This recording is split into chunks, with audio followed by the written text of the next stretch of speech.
wabarakatuh. Salam sejahtera untuk kita semua. Om Swastiastu, Namo Buddhaya, salam kebajikan, salam pariwisata. Perkenalkan, saya Leni Kurnia Oktaviani, salah satu dosen program studi D3 Perhotelan di Sekolah Tinggi Pariwisata Ambarukmo, Yogyakarta. Pada kesempatan kali ini, saya akan menyampaikan pernyataan diri dosen dalam unjuk kerja Tridharma Perguruan Tinggi atau PDD UKTPT, khususnya pada bidang pelaksanaan pendidikan, yaitu kegiatan pengajaran dalam rangka sertifikasi dosen tahun 2025. Dalam proses pengajaran, saya mengadopsi pendekatan Delivery, Interaction, and Assessment atau DIA yang menekankan pentingnya keterlibatan aktif mahasiswa, refleksi kritis, serta asesmen yang selaras dengan capaian pembelajaran. Saya juga mengintegrasikan prinsip student-centered learning agar mahasiswa terlibat secara langsung dalam membangun pengetahuannya melalui proses eksploratif dan kontekstual. Mata kuliah yang saya ampu adalah Sustainable Tourism. Mata kuliah ini dirancang untuk memberikan pemahaman mendalam mengenai filosofi dasar, sejarah perkembangan, serta rasionalitas pengembangan kepariwisataan berkelanjutan dalam konteks lokal maupun global. Di dalamnya juga dikaji keterkaitan antara pembangunan pariwisata dengan tujuan-tujuan global seperti Millennium Development Goals atau MDGs dan Sustainable Development Goals atau SDGs. Selain itu, mahasiswa juga diajak untuk mengeksplorasi pendekatan pembangunan pariwisata yang memperhatikan konservasi sumber daya alam dan budaya, pemberdayaan masyarakat, serta pengembangan ekonomi lokal dan ekonomi kreatif berbasis potensi dan kearifan lokal. Mata kuliah ini merupakan mata kuliah wajib di semester ketiga dan 4 dengan beban 2 SKS teori dan dilaksanakan selama 16 pekan, termasuk UTS dan UAS. Saya menyusun rencana pembelajaran semester atau RPS secara sistematis berdasarkan prinsip kontraktif alignment. Capaian pembelajaran mata kuliah atau CPMK yang ditetapkan antara lain: 1. Mahasiswa mampu menjelaskan prinsip dan filosofi dasar pariwisata berkelanjutan. 2. Mahasiswa mampu mengidentifikasi relasi antara pembangunan pariwisata dengan isu-isu global seperti perubahan iklim, kemiskinan, dan ketimpangan sosial. 3. Mahasiswa mampu menganalisis dan memberikan solusi terhadap studi kasus pembangunan pariwisata berbasis masyarakat dan berkelanjutan. 4. Mahasiswa mampu merancang model pengembangan pariwisata yang mempertimbangkan aspek ekologis, sosial budaya, dan ekonomi secara terintegrasi.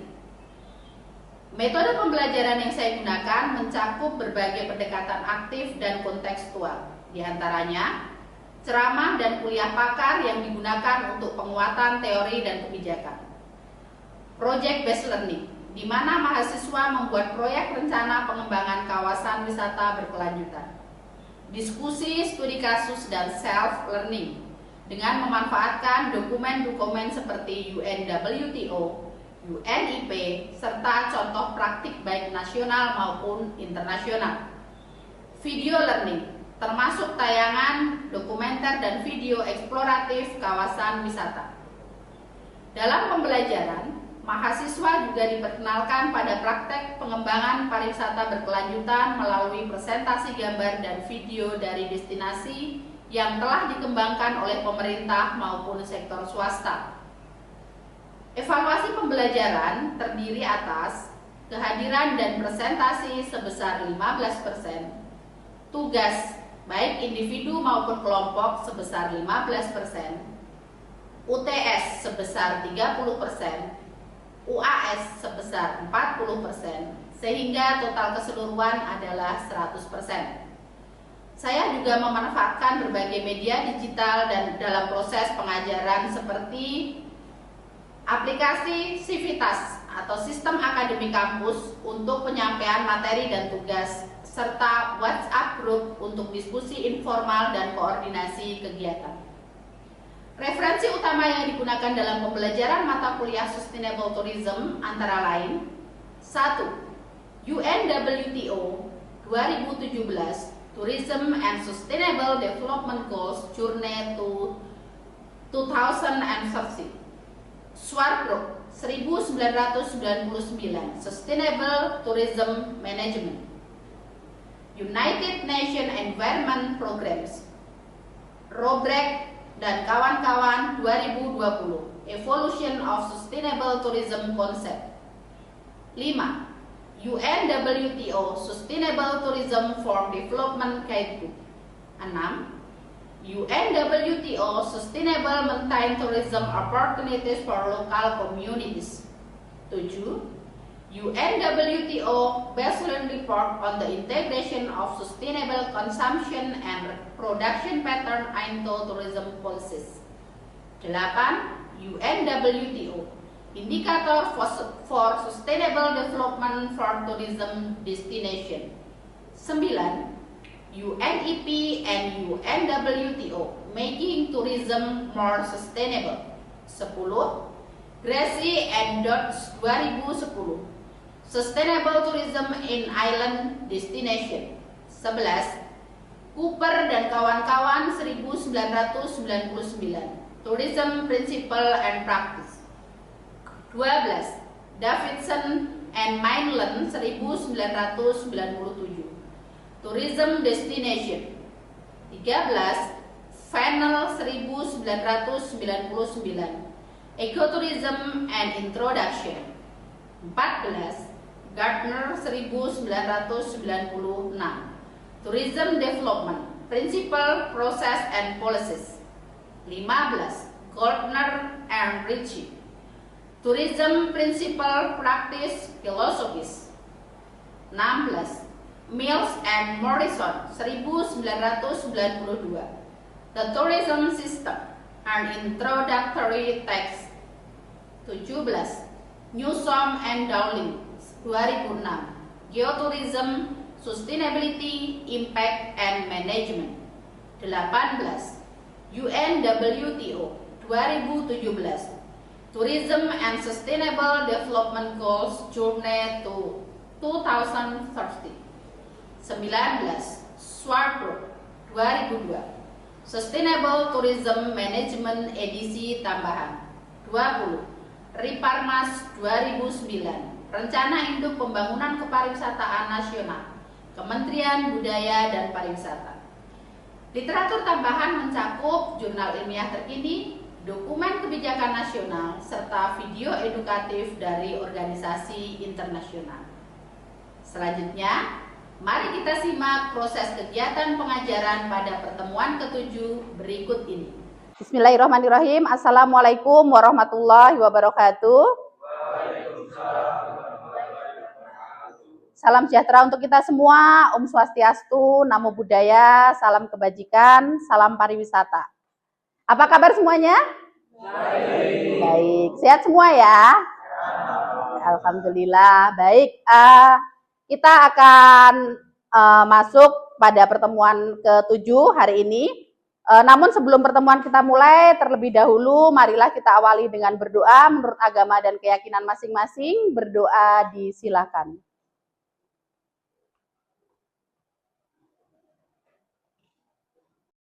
Berdoa selesai.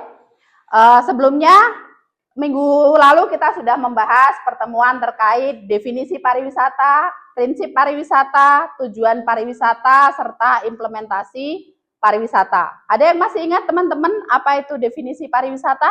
Ada yang bisa menjawab? Iya, silakan. Definisi pariwisata adalah kegiatan perjalanan yang dilakukan oleh seseorang ke suatu tempat di luar lingkungan tempat tinggal. Ya, betul. Jadi itu salah satu definisi pariwisata.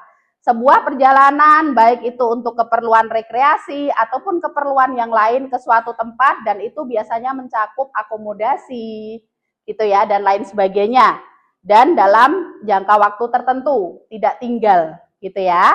Oke, sebelum kita mulai pertemuan ke-7 ini, boleh dibantu teman-teman untuk presensi hari ini. Silahkan boleh di-scan barcode-nya dan diisi presensinya. Oke. Sudah ya? Oke. Di pertemuan ke-7 ini kita akan membahas tentang carrying capacity atau dalam bahasa Indonesia biasa disebut dengan daya dukung pariwisata. Jadi dari pertemuan ini diharapkan capaian pembelajaran mata kuliah yang akan teman-teman dapatkan yang pertama adalah teman-teman bisa mendeskripsikan apa itu daya dukung atau carrying capacity. Yang kedua, teman-teman akan bisa memahami 5 dimensi penting dalam daya dukung pariwisata. Yang ketiga, teman-teman juga akan mengetahui tentang prinsip dan tujuan dari daya dukung pariwisata. Yang keempat adalah teman-teman juga bisa menghitung tentang daya dukung fisik dalam pariwisata. Dan yang kelima, teman-teman diharapkan bisa mengimplementasikan tentang daya dukung pariwisata di destinasi pariwisata. Teman-teman pernah merasakan berwisata, misalkan teman-teman melihat di sosial media tempat wisata yang di-upload itu begitu menarik gitu ya, begitu nyaman, begitu sepertinya kita kalau ke sana itu bakal benar-benar refresh. Nah, namun ternyata pada saat teman-teman sampai di destinasi wisata yang dituju, pada realisasinya ternyata di situ harus berdesak-desakan. Pernah merasakan itu? Ada yang punya pengalaman? Boleh diceritakan mungkin destinasi mana, kemudian bagaimana pengalaman di destinasi tersebut? Boleh, silakan Mbak. Oke. Iya.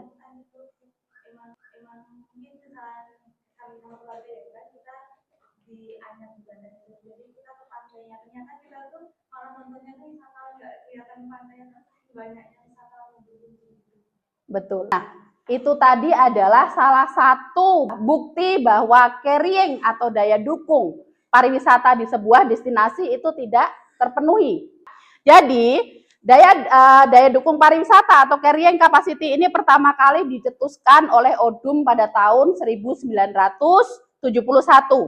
Di mana ODUM ini mendeskripsikan bahwa daya dukung itu adalah konsep ekologis yang merujuk pada kemampuan suatu lingkungan untuk menopang kehidupan spesies tertentu tanpa menyebabkan kerusakan lingkungan. Ada beberapa definisi carrying capacity, saya mengambil 2. Yang pertama itu dari UNWTO tahun 1981 yang menjelaskan bahwa daya dukung adalah mengacu pada batas maksimum dari suatu destinasi wisata dalam menerima jumlah wisatawan tanpa menyebabkan kerusakan lingkungan yang ada di destinasi tersebut.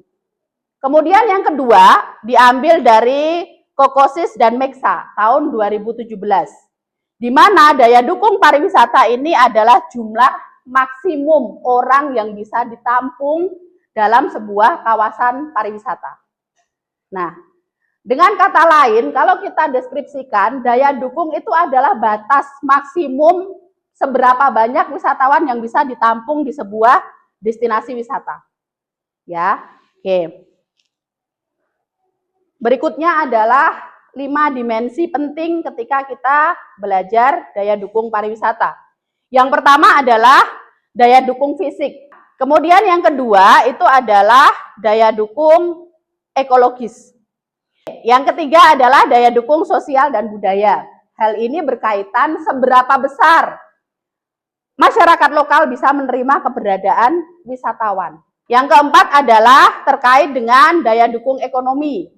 Ya, biasanya ini yang paling kelihatan. Karena berkaitan dengan apakah manfaat ekonomi itu bisa dirasakan oleh masyarakat sekitar. Dan yang terakhir adalah daya dukung psikologis. Hal ini berbicara tentang bagaimana kenyamanan wisatawan apabila mereka berwisata ke sebuah destinasi wisata. Ya. Kalau kita bicara kenyamanan berarti terkait dengan apa, teman-teman? Bersih, aman. Bersih, aman, sesuai keinginan. Itu yang paling penting poin dari kenyamanan. Pada contohnya saya misalkan mau ke HH, saya ambil contoh ya. Saya dari rumah saya berpikir bahwa oke, saya akan ketika saya di HH saya akan menghilangkan semua kepenatan. Jadi saya benar-benar refresh ketika ke sana. Saya bisa berfoto sesuai dengan keinginan saya di spot-spot tertentu yang ketika kita lihat mungkin di sosial media itu begitu indah, gitu ya. Harapannya ya ke sana juga hal yang sama, bukan sebaliknya. Sampai di sini ada yang didiskusikan teman-teman atau ada yang ditanyakan? Masih belum ada? Oke, kalau belum ada kita lanjutkan. Berikutnya adalah tujuan dan prinsip dari carrying capacity atau daya dukung. Yang pertama saya akan menjelaskan tentang tujuannya dulu. Yang pertama adalah melindungi integritas lingkungan dari tekanan berlebihan akibat aktivitas pariwisata. Saya ambil dari UNIP tahun 1997. Kemudian yang kedua adalah menjaga keharmonisan sosial dan budaya di masyarakat lokal. Diambil dari McCool dan Lim tahun 2001. Dan yang ketiga, tujuannya adalah memastikan bahwa kualitas pengalaman wisatawan itu tidak melebihi kapasitas yang itu dapat berakibat merugikan masyarakat maupun lingkungan yang ada di sekitar destinasi wisata. Contohnya apa? Biasanya kan kalau kita misalkan tadi kita sudah membahas ekspektasi kita seperti apa, realitasnya seperti apa, ketika itu terpenuhi, kita biasanya bisa merekomendasikan teman-teman kita, kerabat, keluarga untuk bisa ke tempat yang sudah kita kunjungi. Gitu ya. Oke. Berikutnya adalah prinsip. Jadi prinsip daya dukung pariwisata itu ada 4. Yang pertama adalah prinsip kehati-hatian. Contohnya kalau kita ambil misalkan pantai ya, pantai di Gunung Kidul. Contohnya yang paling banyak kan di Gunung Kidul ya. Bagaimana pengelolaan pantai itu tidak merusak habitat yang ada di situ. Tapi kan biasanya kalau pantai identik dengan mass tourism ya, benar ya, turisme massal ya. Sehingga kita tidak memperhatikan jumlah kunjungannya berapa. Pokoknya semuanya masuk. Kemudian yang kedua adalah prinsip partisipatif. Di mana yang namanya pengelolaan pariwisata itu harus melibatkan yang namanya apa? Pentahelik. Ada yang tahu apa saja pentahelik pariwisata? 1, akademisi. 2, businessman. 3, government atau pemerintah. 4, media. Dan kelima adalah community atau komunitas. Jadi semuanya harus berperan aktif dalam sebuah pengelolaan pariwisata. Sehingga kalau bersinergi harapannya keberlanjutan itu juga bisa terpenuhi. Ya. Berikutnya adalah prinsip adaptif, di mana kita tahu bahwa pariwisata itu selalu dinamis. Dari dulunya yang pariwisata itu massal, jadi semua orang berbondong-bondong untuk ke tempat wisata. Sampai yang sekarang ini adalah kita sudah mengenal bahkan wellness tourism, interest tourism, ya. Sehingga kebutuhan berwisata terkait dengan kebutuhan psikologis masing-masing orang. Yang terakhir adalah prinsip berbasis bukti, di mana hal ini terkait dengan kebijakan pengendalian daya dukung itu harus didasarkan pada data. Ya, jadi bukan hanya semata-mata berdasarkan asumsi saja. Oke, sampai di sini cukup jelas teman-teman? Cukup. Oke. Nah, berikutnya kita akan berdiskusi terkait dengan penerapan konsep daya dukung pariwisata. Ya, yang pertama bahwa pariwisata itu harus mencegah kerusakan lingkungan yang bersifat permanen. Contohnya apa? Contohnya adalah yaitu tadi di biota laut. Kalau misalkan sampai rusak kan pemulihannya butuh waktu yang tidak singkat ya. Oke. Kemudian yang berikutnya adalah perlindungan terhadap keberlanjutan sosial dan budaya masyarakat lokal. Ya, di mana ketika kita bicara pariwisata, ya kita punya masing-masing daerah punya yang namanya local wisdom ya. Jadi itu juga harus dijaga. Jangan sampai tergerus karena adanya aktivitas pariwisata, ya.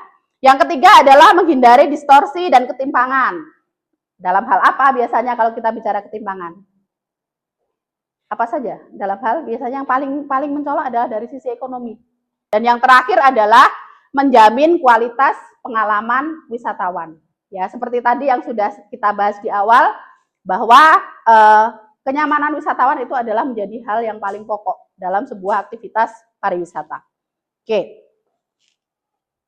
Ketika kita bicara daya dukung pariwisata ini berarti ada hitung-hitungan. Coba mungkin misalkan teman-teman membayangkan, kita bayangkan bersama nih.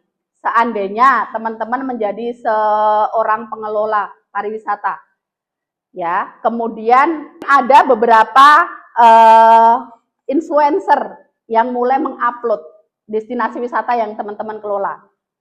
Ya, sehingga yang tadinya destinasi itu masih nyaman, itu akan muncul beberapa dampak akibat dari itu. Apa saja kira-kira teman-teman? Kalau sudah viral, dampak yang akan muncul kira-kira apa? Masyarakatnya bagaimana kira-kira?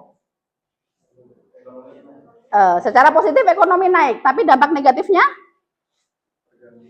Oke, mereka akan terganggu dengan kebisingan yang tadinya mungkin lalu lintas tidak begitu banyak, tapi ketika sudah viral, mereka akan lalu lalang, sehingga masyarakat akan protes bahwa setelah adanya itu ternyata bising. Ya, kemudian dari sisi wisatawan bagaimana? Tidak akan mendapatkan kenyamanan, karena ternyata pas sampai sana, mau ke toilet harus ngantri, mau makan harus ngantri gitu ya. Sehingga ya itu tadi, carrying capacity tidak terpenuhi. Makanya kita perlu menghitung carrying capacity ya. Untuk rata-rata pengunjung itu membutuhkan durasi waktu berapa? Misalkan 2 jam. Maka kita dapat rumus di situ ya. Bahwa 1000 ini tadi dikalikan 8 dibagi 2 ya, karena 8 jam dibagi rata-rata mereka berkunjung selama 2 jam. Berarti ini 4. Betul ya? 8 bagi 2. Nah, jadi sebenarnya kapasitas maksimum di sebuah taman itu hanya bisa menampung 4.000 orang saja. Ya, dalam satu waktu. Di Indonesia ada beberapa destinasi yang sudah menerapkan carrying capacity. Di mana tuh? Di Borobudur. Ya. Borobudur itu sekarang sudah mulai menerapkan kapasitas maksimumnya sudah dihitung, dan waktu kunjung maksimal hanya 1 jam. Ya. Ada juga di pendakian Inca yang ada di Peru. Sehingga dari sisi kenyamanan wisatawan sudah mulai terjamin, tingkat kunjungannya juga semuanya tidak merusak habitat yang ada di sekitar jalur pendakian. Berikutnya kita masuk ke implementasi. Jadi bagaimana sih langkah-langkah kita supaya carrying capacity itu bisa terjaga? Jadi yang pertama adalah jelas kita harus menentukan jumlah maksimum kunjungan di sebuah destinasi wisata. Berapa kira-kira? Tadi sudah ada penghitungannya ya, kita sudah bahas. Yang kedua adalah zonasi destinasi wisata. Berikutnya adalah sistem reservasi online. Berikutnya adalah penerapan jam kunjungan. Ya kita batasi. Misalkan 1 orang ya tadi seperti contoh, misalkan 1 orang maksimal berkunjung adalah 2 jam dan seterusnya. Kemudian adalah pemantauan digital, ini juga penting ya. Jadi sensor untuk memantau jumlah kunjungannya seperti apa itu sangat penting. Dan yang terakhir adalah edukasi dan pelibatan wisatawan. Sampai di sini ada pertanyaan teman-teman? Cukup jelas? Cukup jelas ya. Oke. Berikutnya saya akan membagi diskusi kelompok. Saya akan bagi menjadi 4 kelompok. Ya, dalam diskusi ini nanti teman-teman boleh silakan diskusi dengan kelompoknya terkait dengan apa risiko jangka panjang jika suatu destinasi wisata tidak hanya memperhatikan daya dukung fisik saja, tetapi mereka mengabaikan dari sisi sosial, budaya, dan ekologis. Jelas pertanyaannya ya? Oke, silakan bisa didiskusikan dengan kelompoknya. Waktu maksimal diskusi adalah 15 menit dan nanti akan kita lanjutkan dengan presentasi. Silakan bisa didiskusikan. Oke, waktu diskusi selesai, perwakilan boleh maju ke depan. Silakan, boleh maju ke depan. Assalamualaikum warahmatullahi wabarakatuh. Waalaikumsalam warahmatullahi wabarakatuh. Selamat siang dan salam sejahtera buat kita semua, buat Ibu dan teman-teman. Ya. Terima kasih buat kesempatan yang diberikan kepada kelompok kami untuk mempresentasikan materi pada siang hari ini. Langsung saja masuk ke materi presentasi. Jika daya dukung sosial budaya diabaikan, itu contohnya nanti masyarakat lokal tidak dilibatkan atau merasa terganggu dengan kehadiran wisatawan. Dan risiko yang muncul itu nanti ada penolakan atau resistensi dari warga lokal dan masyarakat merasa terasingkan di wilayahnya sendiri. Terus untuk konflik sosial seperti ketegangan karena pembelaan perbedaan nilai, norma, dan perilaku wisatawan. Di sini juga ada degradasi budaya lokal, upacara adat dijadikan tontonan tanpa makna, dan budaya hanya dikomodifikasi. Hilangnya kearifan lokal bisa membuat generasi muda enggan melanjutkan tradisi karena merasa tidak dihargai dan terpengaruh budaya luar. Dan efek kelanjutannya itu daya dukung psikologis dan ekologis juga terganggu. Di sini juga wisatawan tidak lagi mendapat pengalaman otentik dari kearifan lokal yang ada di destinasi. Dan juga kepercayaan antara pelaku wisata mulai melemah. Jika daya dukung ekologis itu diabaikan ya teman-teman. Ini resiko yang muncul itu pertama kerusakan lingkungan permanen seperti erosi, pencemaran, atau kepunahan flora dan fauna. Di sini juga ada turunnya kualitas lanskap dan daya tarik alam wisata alam dapat menjadi kurang menarik atau bahkan ditutup. Dan yang berikutnya di sini juga biaya pemulihan mahal sehingga diperlukan waktu dan dana yang besar untuk restorasi dan belum tentu berhasil teman-teman. Dan efek kelanjutannya lagi di sini ada 3. Yang pertama, menurunkan daya tarik destinasi dan kualitas kunjungan. Itu yang pertama. Dan yang kedua, muncul konflik sosial karena sumber daya makin terbatas. Dan yang ketiga, di sini masyarakat lokal bisa kehilangan mata pencarian. Sekian presentasi dari kelompok kami. Mohon maaf bila ada kekurangan. Assalamualaikum warahmatullahi wabarakatuh. Waalaikumsalam warahmatullahi wabarakatuh. Ya, oke, silakan, terima kasih. Ya, demikian tadi materi untuk pertemuan hari ini. Ada yang mau ditanyakan sebelum saya akhiri? Ya. Boleh, baik ya. Jadi PPT ini nanti akan saya upload di Civitas ya teman-teman. Jadi nanti boleh materinya di-download dari situ. Dan juga kalau tidak ada pertanyaan, saya simpulkan dari pertemuan hari ini terkait dengan daya dukung atau carrying capacity, di mana ketika kita bicara daya dukung sebuah destinasi itu bukan hanya soal angka saja, tetapi tentang bagaimana kita bicara pengelolaan itu tanpa mengabaikan lingkungan yang ada di sekitar kita, dan juga yang paling penting adalah bagaimana kenyamanan wisatawan itu tetap terjaga. Ya, jadi pentingnya edukasi tentang daya dukung selain pengelolanya juga harus paham, tetapi juga peran wisatawan itu menjadi hal pokok di mana kita bisa menciptakan yang namanya keberlanjutan pariwisata ataupun sustainable tourism. Baik, untuk berikutnya ini ada tugas untuk pekan depan. Tugasnya adalah bersifat individu, ya, di mana teman-teman boleh memilih salah satu destinasi wisata, baik itu lokal maupun internasional, ya, di mana teman-teman boleh mengidentifikasi dari tadi saya jelaskan ada 5 dimensi ya teman-teman. Teman-teman boleh ambil 3 dimensi saja. Nanti tugasnya dikumpulkan pekan depan, boleh diupload melalui SIAKAD, Sistem Akademik. Kalau tidak ada pertanyaan untuk pertemuan hari ini, saya akhiri. Sampai ketemu lagi di pertemuan minggu depan. Sebelum kita akhiri, terlebih dahulu kita tutup dengan berdoa, karena perkuliahan pada siang hari ini dapat berjalan dengan lancar. Ya, berdoa dipersilakan. Berdoa selesai.